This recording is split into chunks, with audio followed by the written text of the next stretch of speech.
In front of me is ONEPLUS Open, and today I would like to show you how you can select and delete multiple photos at once.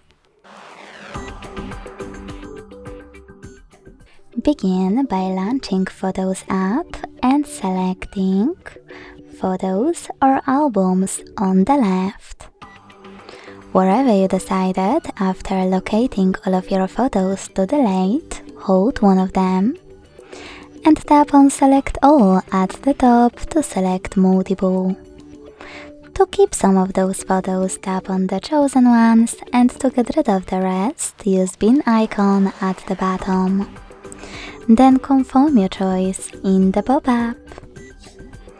Thanks so much for watching. If you enjoyed this video, leave a like, comment and subscribe.